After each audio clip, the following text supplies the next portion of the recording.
So give me one second. Okay, so so here's the first bullet point. It's called building rapport.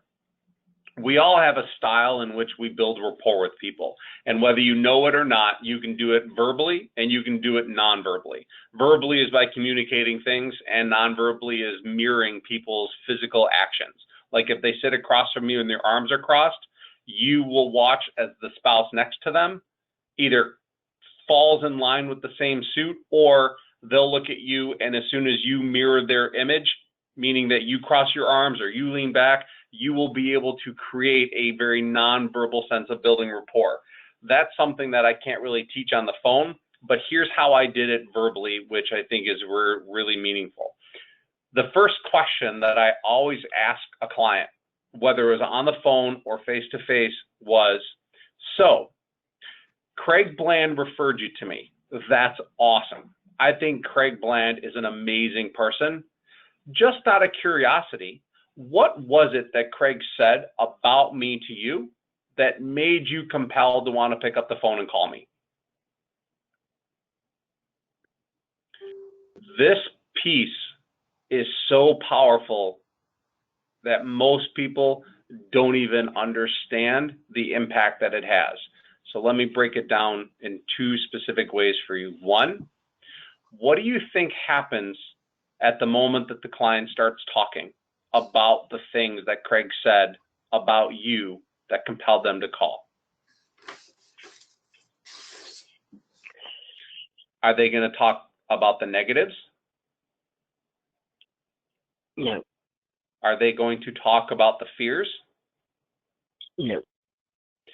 They're going to mirror all the positive things that Craig said that were relevant to them. Let me say that again. The client is going to repeat only the things that Craig said that were relevant to them. That's a pretty powerful statement.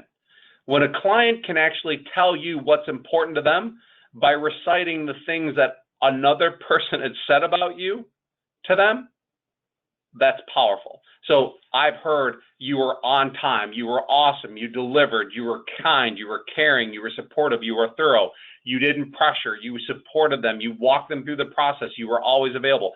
I hear all these things. Pam, you might hear great customer service, always cared about me, always took the time to explain details, gives you all the data that you need.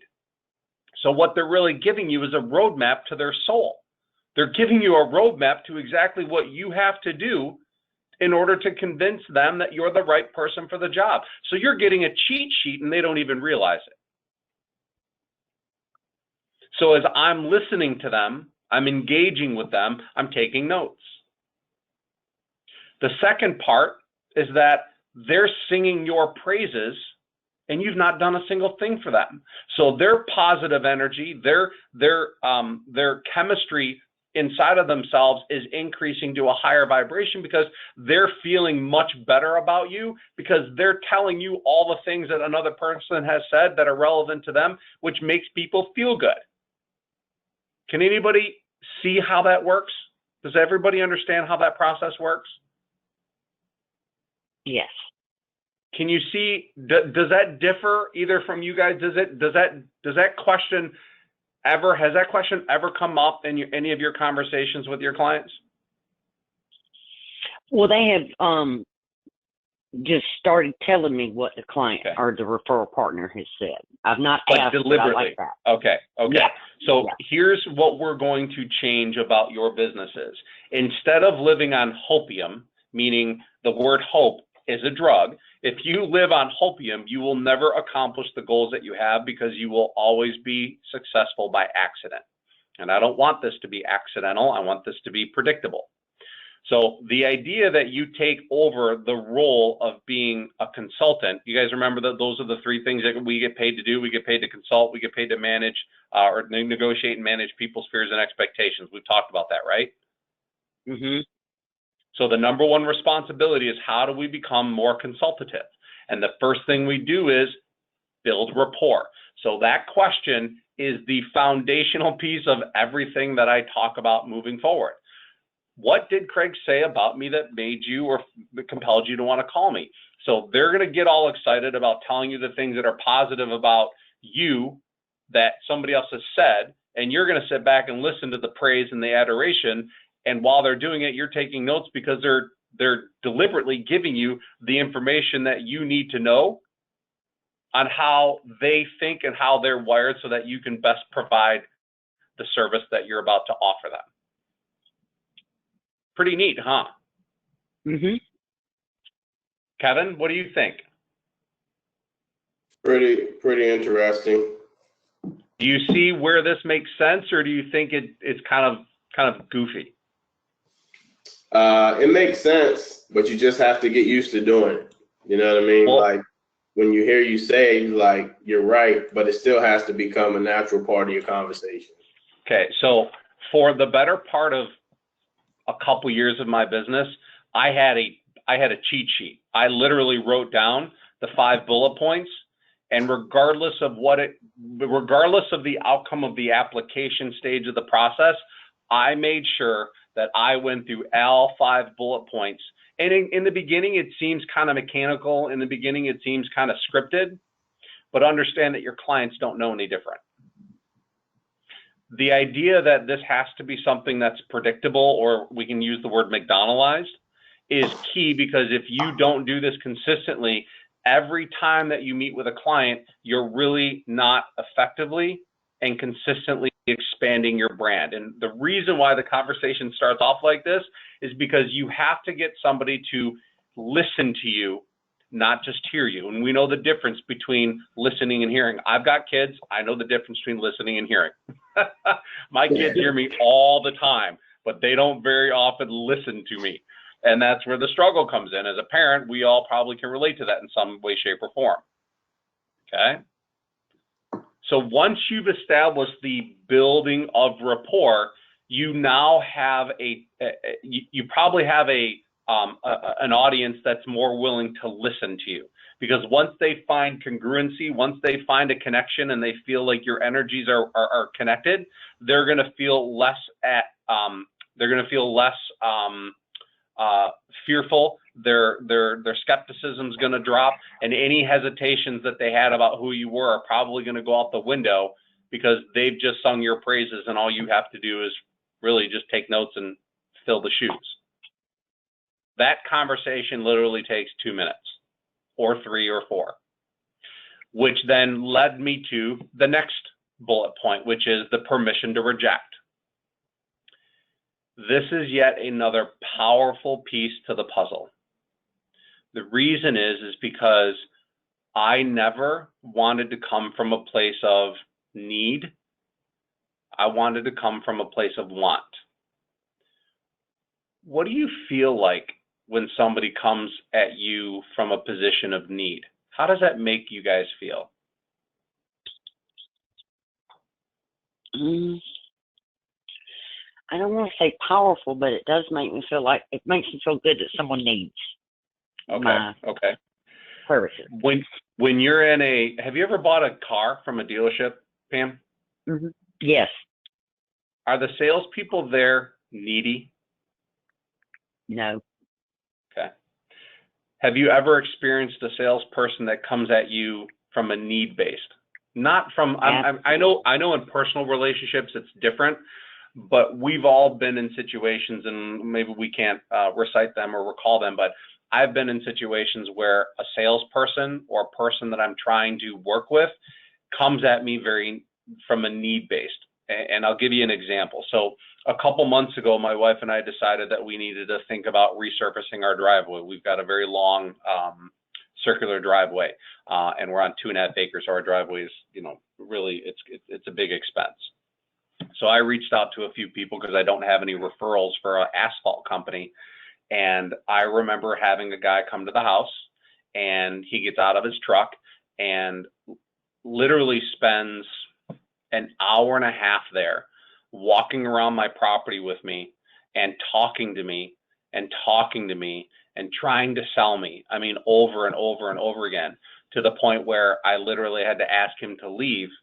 And then an hour later, he calls me and says he has a quote for me and he emails it to me. Well, over the course of 3 weeks, I got no less than 15 phone calls, and the quote that started out at 20 grand went all the way down to 7,500.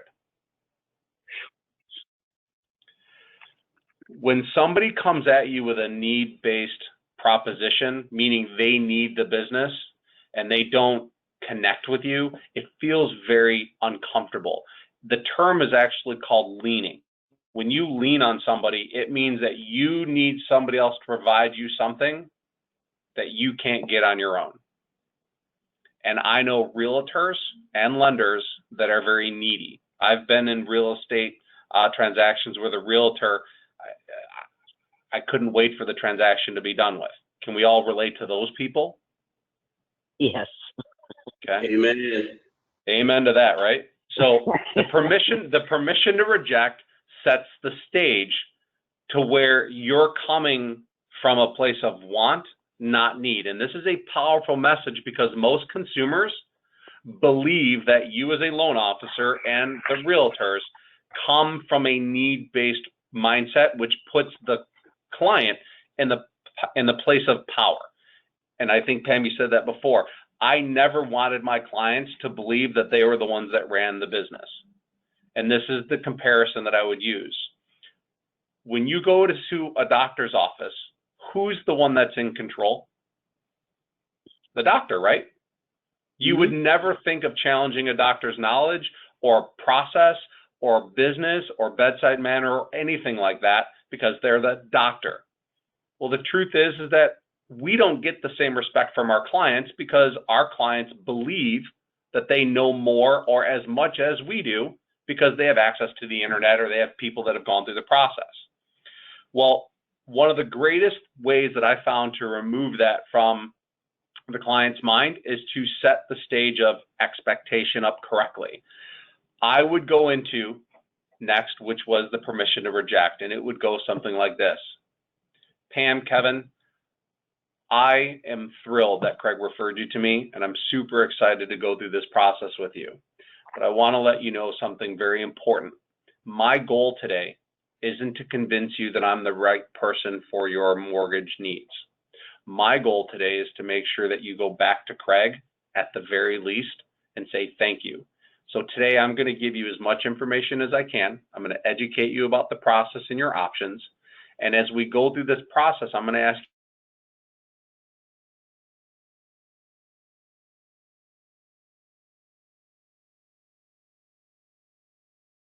for you to say that. And I am totally willing and able to let you and your wife go in another direction and find the option that's best for you. And I actually may even be able to help you do that. But on the same token, I want you to know that after asking you these questions, if I feel that I'm not the right person for the job, I will also want you guys to be okay with me telling you that I don't think I'm the right fit. Are you guys okay with that so that as we go forward, you understand that today's meeting is really about just understanding what your options and choices are and coming at it from a place of, understanding. And at the end of it, if we're a good fit or not, we'll be able to look at each other and shake hands and move forward one way or the other. Is that okay? Yeah. That's very difficult for a lot of people to grasp and to implement into their business because their mind says, I need the business, but the heart says, I want them to want to work with me. The problem becomes is that the heart and the mind are not in congruency. And the challenge then becomes is how that comes out of our mouth. And the only way that I have found that consumers respond to is acknowledging the permission to reject. It is okay for both parties to look at each other and go, we're not a good fit. And the fact that you can bring that up from the very beginning, what does that do to your consultative skills with the consumer? Does it amplify your consultative skills or does it diminish your consultative skills? Amplify. It damn right it amplifies it because the client doesn't feel like you're a salesperson anymore. The client doesn't have to fear that at some point you're going to try and sell them on something. At that point, the client can put down all their barriers of fear and hesitation and actually believe that what you're about to do is really help them without the expectation of anything at the end. But you know what happens when you remove it? They become more attracted to you anyway. They become more attracted to your business because they feel like you care about them. They feel like you are somebody that they can trust. And they feel like you're somebody who knows what they're talking about, because nobody else that they've talked to ever has ever said that to them. I've never heard of a salesperson giving me the permission to reject them if what they had to educate me on or offer me wasn't a good fit.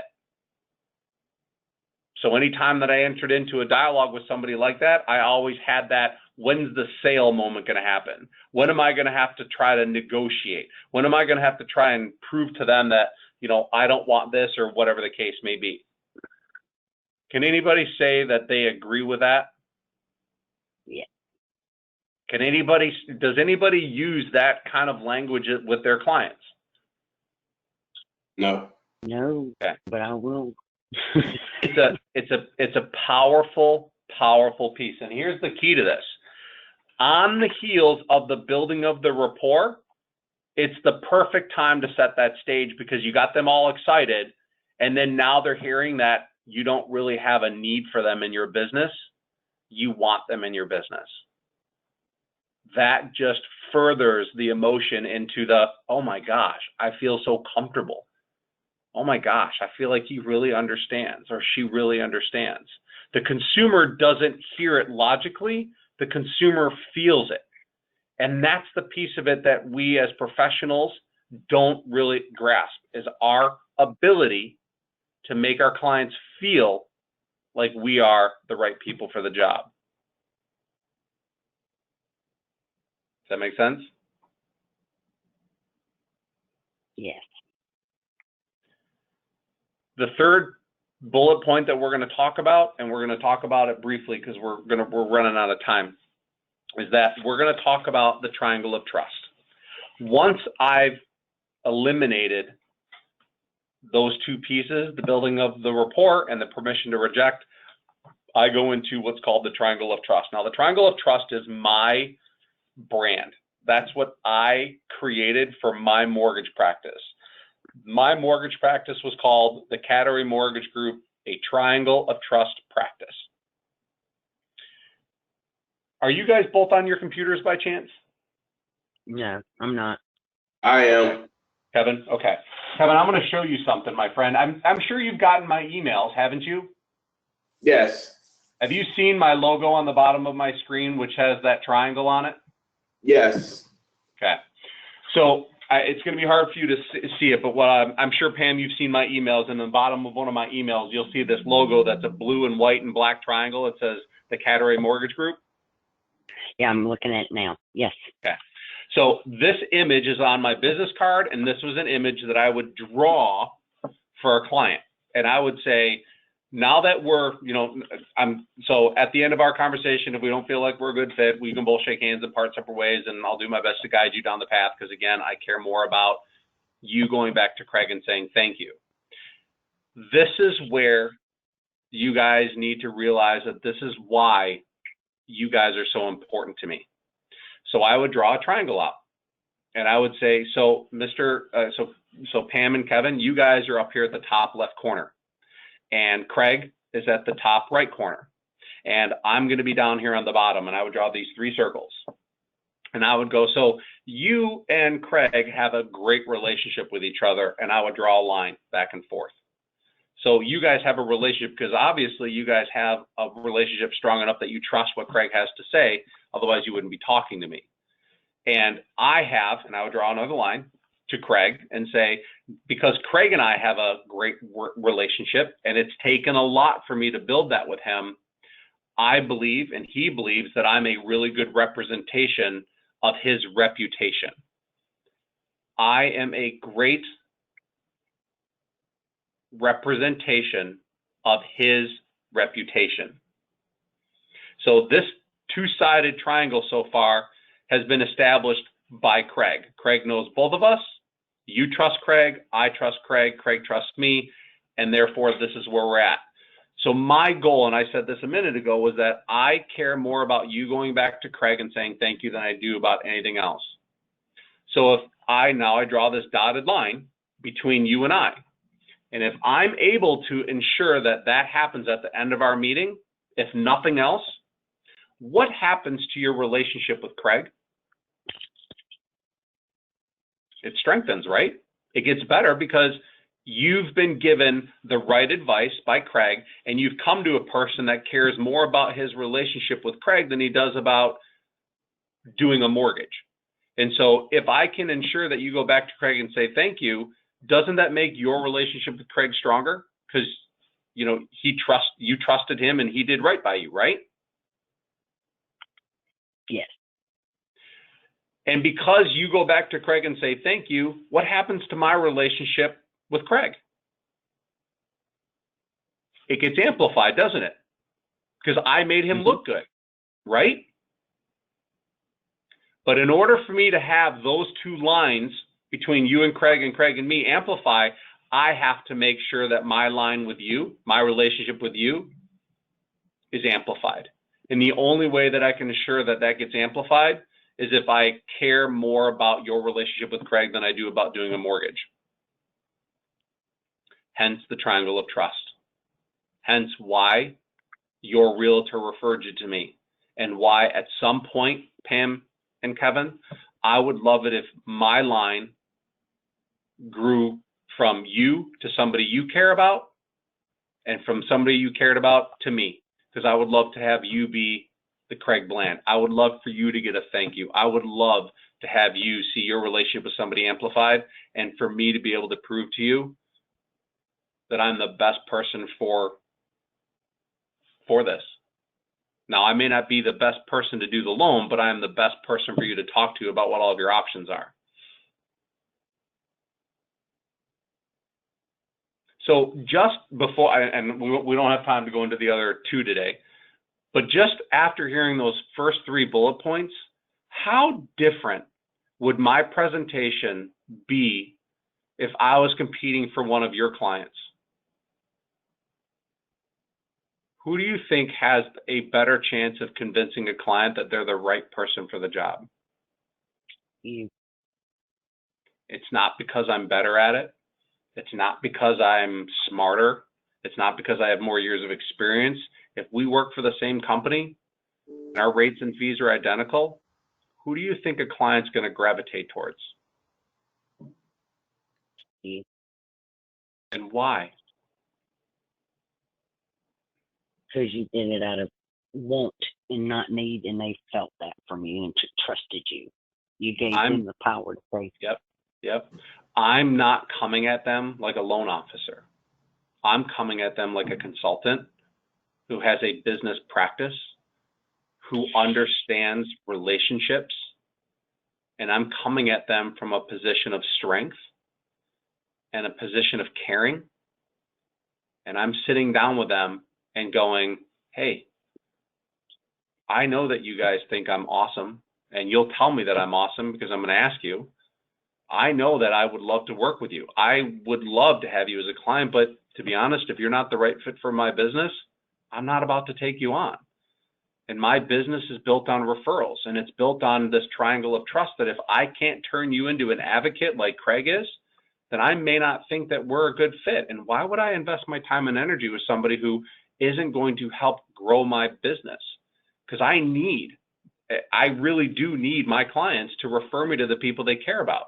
Otherwise, I can't continue to provide you this high level of service. That's my mindset when I walked into my client appointments. That was the foundational piece of why I didn't care if I got the loan or not, because every person that I talked to every single month got the same presentation. And what it did was it set the tone that throughout the process, when I did and my team did orchestrate moments of gratitude, my team was free to say, remember, we are counting on you to refer us to the people you care about. And they understood it from the very beginning because it was organized in a fashion that allowed me to do that presentation time and time and again, and my team knew that it was, and my team knew that it happened with every appointment.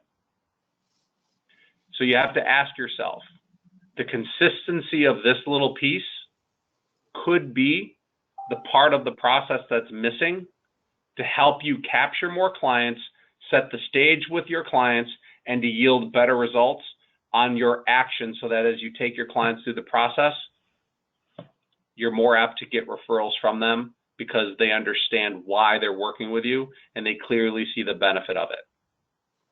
And that's all this is. It's being able to identify the difference between me and everyone else and the benefit of working with me against everyone else. And I've been doing this, guys, a long time. I've never met a loan officer who does this. I've never met a loan officer who spends 15 minutes going over their presentation like this. Does that make sense? Makes a lot.